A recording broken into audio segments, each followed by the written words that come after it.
Snob, you should now do the producer's cut of Halloween 6. Well, okay.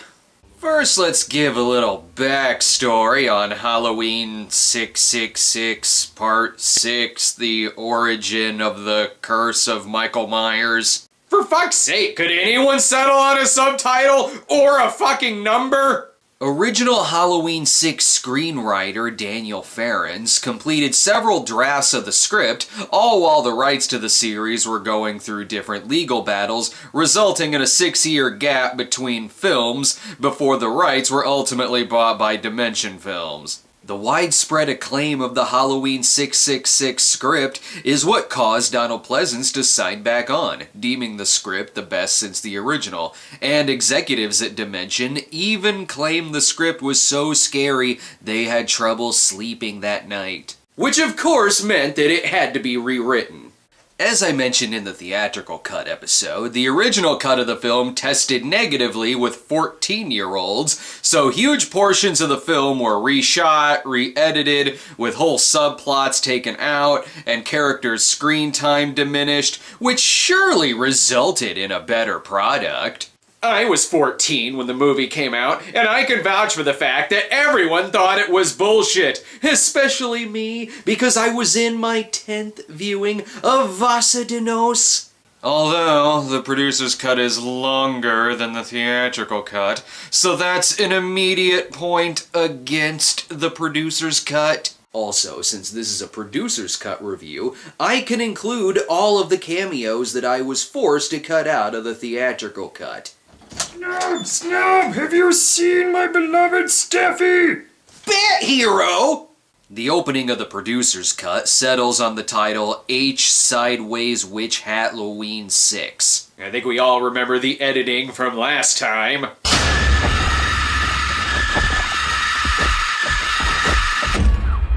Is this version also gonna feel like someone spilled coffee on the editing machine?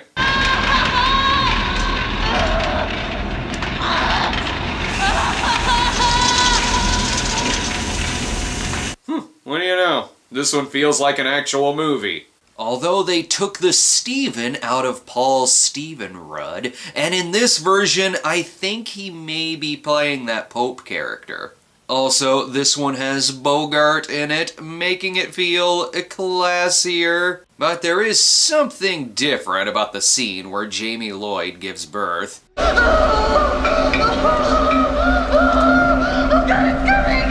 That is a little more like it. Hey, here's Mr. Hand here. I'm not sure if that change was for the better. Not to mention, we get our first slasher character crossover as Creighton Duke shows up to take the baby from Jamie. The man in black doesn't say anything here because we can't give away that obvious twist yet. In the theatrical cut, it was Tommy Doyle providing the narration, but in this one... When Michael Myers was 6 years old, he stabbed his sister to death. It's Loomis, as it should have been. We can instantly identify him as a character. When it was Rudd doing the voiceover, Paul Rudd hadn't been introduced into the movie yet. This one also provides a flashback showing the ending of Part 5, and that Jamie had been kidnapped after Part 5's events, leading to this labor scene 6 years later. Jamie, come to me. Also, she was kidnapped by Darth Vader. Still don't know why the nurse had a change of heart, or how she got the baby back. There. It's that way. And again, why is she laughing? Doesn't matter. The nurse is still way dead in this version too. But just the addition of better editing and better music makes this somewhat intense. And the context helps too. Not that any context is gonna save this poor bastard. Hey, wait a minute. I reviewed this movie like 2 weeks ago. Hell, the flashback alone sets up why the Strode kid Danny is also getting similar orders from the man in black. Though things seem to be a little too easily wrapped up in this version. Stay away, monsters. Stay away, ghouls. Stay away from Danny. You jerks know the rules.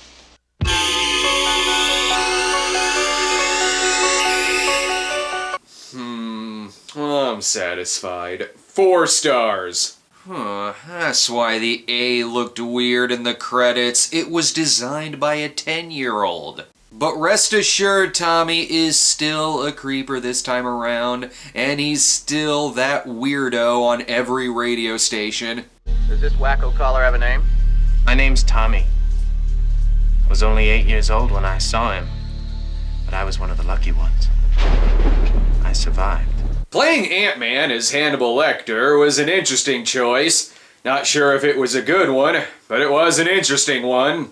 As for Loomis, much of his screen time in the theatrical was cut because the movie's director, Joe Chappelle, found Donald Pleasance to be boring. And if you can't trust the director of Phantoms and the Skulls 2 to make wise decisions when making a horror film, who can you trust? I had a joke in the theatrical cut episode that Loomis's scars have magically disappeared, but in this version... You look good, Sam. I feel great. I had surgery, plastic surgery, skin grafts. Perhaps you shouldn't cut out scenes if the result is a plot hole. I shouldn't have to tell you this.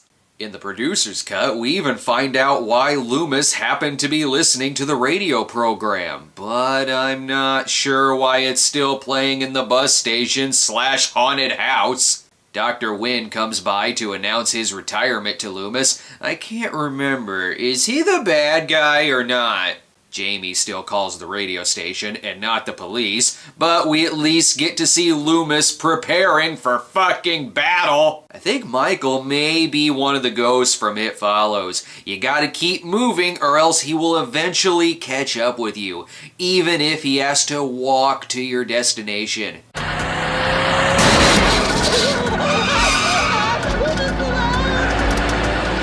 Or run you off the road with a van. Who keeps giving him a license? This leads to our first ever pumpkin massacre in a Halloween film. All those pies and coffees wasted. Michael still stabs her in this version, only unlike the ridiculously over-the-top death scene from the theatrical cut, she survives. And you know who else is still in the movie? You stinking kids got about 3 seconds to get the hell off my property. 1, 2... Biff Tannen. Given that this version consistently uses dates on the screen, the sudden appearance of the place and date doesn't bother me this time around. And more Loomis monologues make it even better. Michael is alive. I can feel his evil heart beating. I can see him just as I did all those years ago, behind these very same walls. Joe Chappelle is a fucking idiot. Wait, I think I know what one of the differences might be. Yes, that Barry Sims. Beth and I are down on this gig. Danny, look, you just bring the posse tonight, and we'll hook you up. Peace. In this version, they all die from diabetes. The Strode family all live in the Myers house. It's important to point out that John and Deborah Strode here are named after the original series masterminds John Carpenter and Deborah Hill. Yeah, just keep slipping her the cash. You know, while you're at it, I got a great idea. Here, why don't you give her all of our goddamn money? And I hope the similarities end with the names. John Strode still berates his daughter for having a bastard child, only here it's the combination of witnessing the abuse, hearing the voices, and seeing Michael Myers that causes Danny to pull a knife on his grandfather. But I think we all know the most important change. What the hell happened this time? What's gotten into you? The cheap-ass jump scare isn't there. That alone makes this the far superior version. There's more scenes with Danny, but also more scenes with John as well. I don't care what she's done. She's your daughter. She's not my daughter anymore. Making us yearn for his death scene even more. Even Tommy Doyle is more effective because he feels much more like a supporting character instead of a forced lead. It feels much more like an ensemble film with multiple investigations and multiple character developments. Plus, since a bulk of Tommy's stuff wasn't reshot, his character's pretty consistent throughout it, instead of turning into a comedian in the last act. Not to mention... Jesus. This version also comes with a free bus stop baby. Loomis and Wynn check out the crime scene, complete with the mark of the Thorn cult, and more Loomis being awesome. And the last thing I need now is you going around spouting off ghost stories. I suppose it was a ghost that did all this, huh? It was a ghost talking on the radio last night, and that's a ghost being carried out here right now. And just cut that scene out and add more plot holes. That's what the 14-year-olds want. I see Danielle Harris is sending them her alternate Satan Claus drawings from the last Boy Scout. They really should have brought her back. Even a smaller scene like this has an eerier feeling, as Kara Strode constantly feels like she's being watched.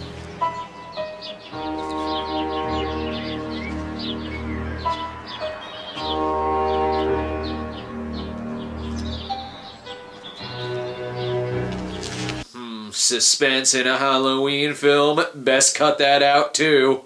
Here they even explain why Loomis is in the hospital when Tommy sees him. It's because Jamie Lloyd is still alive. In the theatrical cut, it looked like he was loitering around the hospital for no reason. Still not sure why Tommy leaves once security shows up, since technically he didn't do anything wrong. All he did was ask for help. Tommy names the baby Steven, since Michael naming him Sassafras was kinda stupid.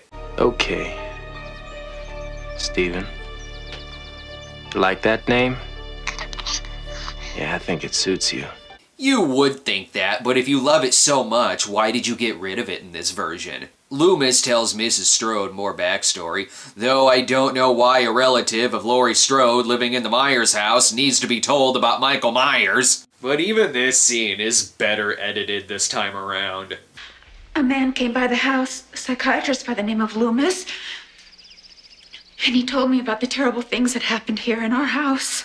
Look at how much creepier that shot is without the dun dun dun on the soundtrack.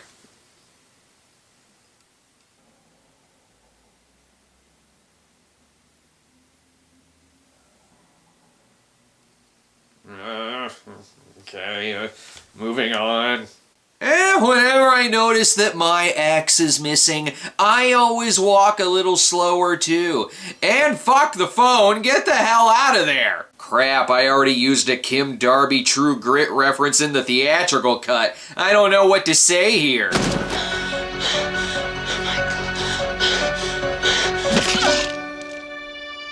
Oh, someone has diarrhea after trying Hardee's bacon three-way sandwich. Yikes, in this version it looks like Michael butchered a truck. I don't know why. I wonder if the original tagline was "The night he came home and changed the locks." At least this feels like it was made by someone who has seen Halloween.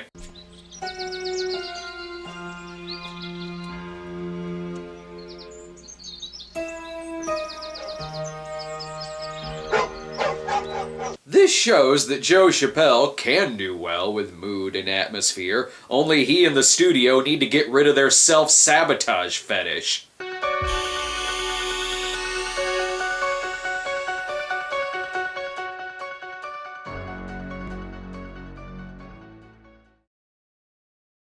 With Tommy waiting in the Strode house, here's the joke that I used last time.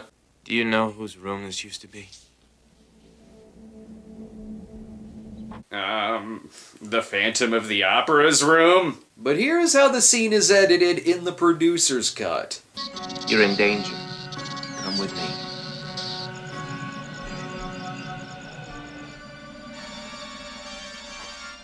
Little things. It's the little things that prevent snobbery from happening. Over at Tommy's place, we still get the hilarious Tommy-centric 1978 headlines. Though one of them should have read local teen Ben Tramer killed in possibly unrelated accident. Jamie may be in the movie more, but at least she gets to lay around most of the time.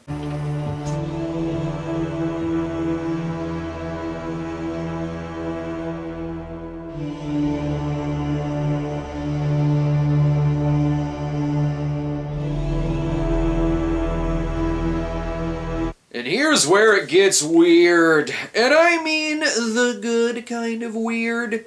This is how you experiment with editing and a sense of dread in a Halloween film. Not like this.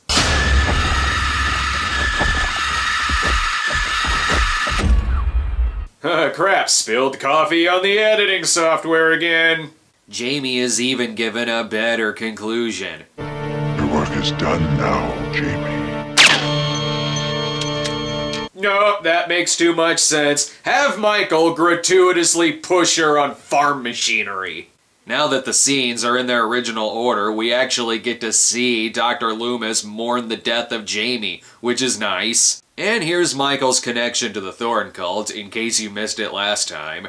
According to Celtic legend, one child from each tribe was chosen to be inflicted with the curse of Thorn. The sacrifice of one family meant sparing the lives of an entire tribe.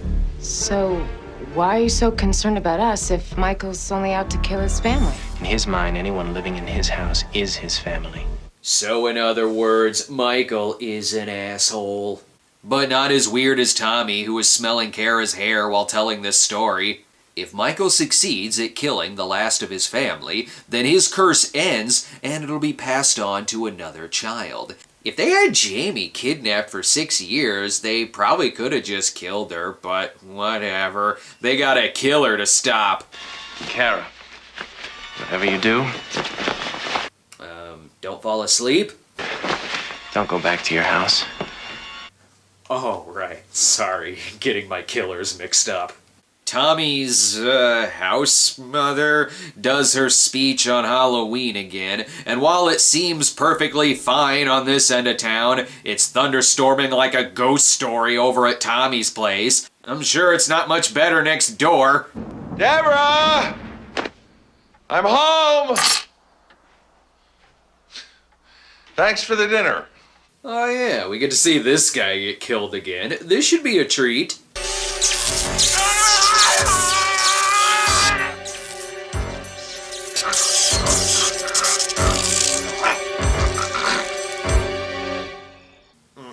I remember that being better in the theatrical cut.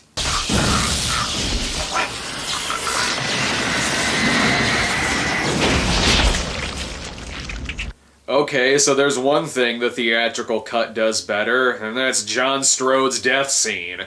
Meanwhile, DJ Brian Adams holds the debate about whether Halloween should be allowed in Haddonfield, and considering that they're at a Halloween party, I think that's a pretty moot point. But these are people who are shocked when the shock DJ they invited turns out to be a sleazy shock DJ, and pretty much gets killed in the same fashion.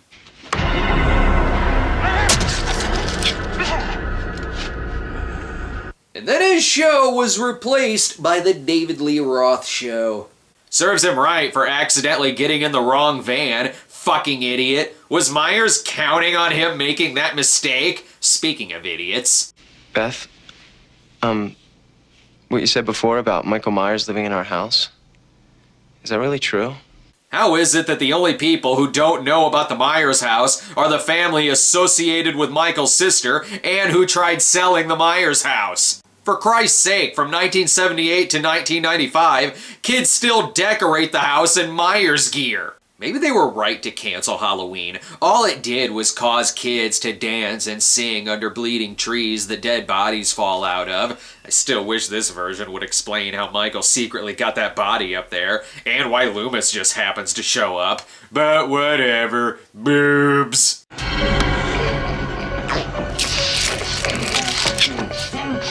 Wait, I thought the people having sex survived in the theatrical cut. Just kidding. They got butchered as hell. Though, look at the editing in the theatrical.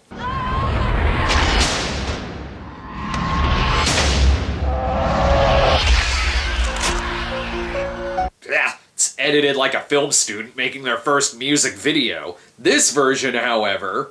Carol, what the hell is going on? Beth, look out! There's someone in the room! He's right behind you!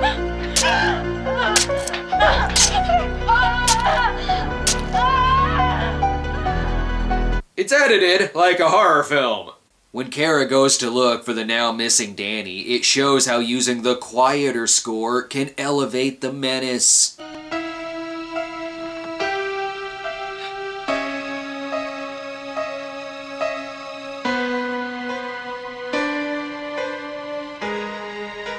Thankfully, she's not making the usual Strode mistake of dropping the weapon anytime they think he's dead. But the baby being stolen proves that someone on the inside knows their whereabouts. Who knew? Nobody knew it except me and... Danny, come to me.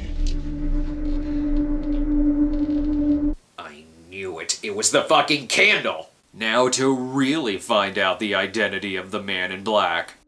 Win. Hang on. I thought it was going to turn out to be Pamela Voorhees. My brain is mushing all of these movies together. And stop staring at me! Like before, Mrs. Blankenship is involved with the Thorn cult. Not sure why she wouldn't just kill Tommy in his sleep, but after Kara knocks herself out trying to escape, the movie gets very, very different from last time we saw it, with some stuff that is still there. I feel like I've been drugged. We have been drugged. Why are they doing this?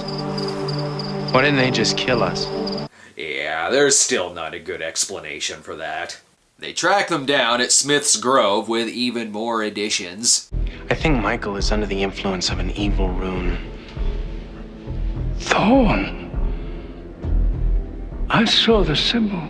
How do you expect 14-year-olds to know what runes are? Best cut that out. Wynn wants Loomis to join them and even take over for Wynn, who is meant to protect and watch over Michael. Meanwhile, Tommy just hangs out.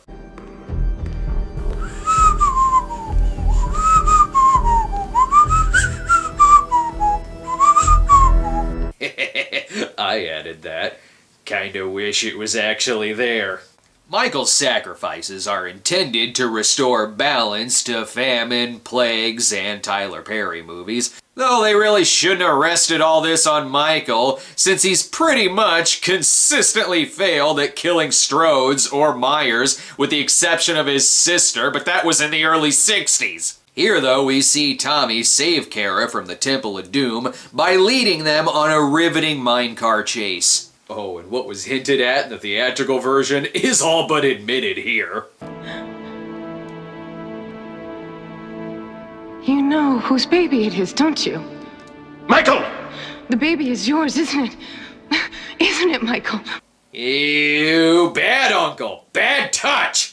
When the original climax was reshot, none of the reshoots contained Donald Pleasance, who had died right after initial production. So here we see a lot more Loomis as they escape, as opposed to him being knocked out and, oh, hello again. Here Michael is held off with the power of the runes. So you can shoot Michael, you can stab him, and you can blow him up. That won't do shit though. What you need is runes. Runes are his Achilles heel. Sorry I'm late, Michael. I had to change out of my cult gear and put on my Man in Black clothes. Even Wynn is given a proper resolution, as it wasn't until I was editing the theatrical cut episode that I even noticed he was in the operating room massacre. So Loomis says goodbye to them like in the theatrical, only instead of getting this ending...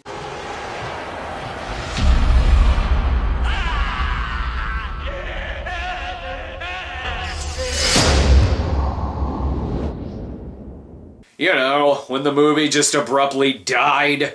Wynn passes on his duty to Loomis, who is now the de facto Thorn leader, and Myers, now dressed in the Man in Black clothes, escapes into the night, leading to a sequel which never happened in favor of the H2O reboot. There's still much to criticize about this film, other than it being a slasher film, but unlike the theatrical version, this one has a beginning, it has a middle, it has an end, it has character development, plot consistency, it's got editing, mood, atmosphere, suspense, it has better character arcs, and, what's the word, resolutions.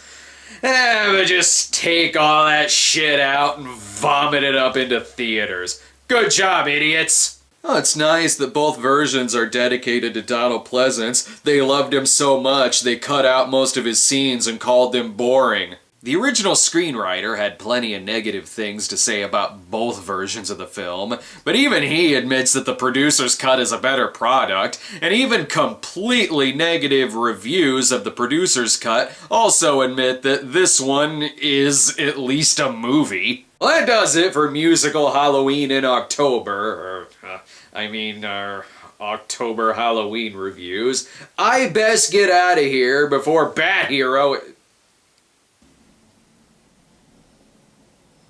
Where the fuck did he go? Hang on, I gotta see about this.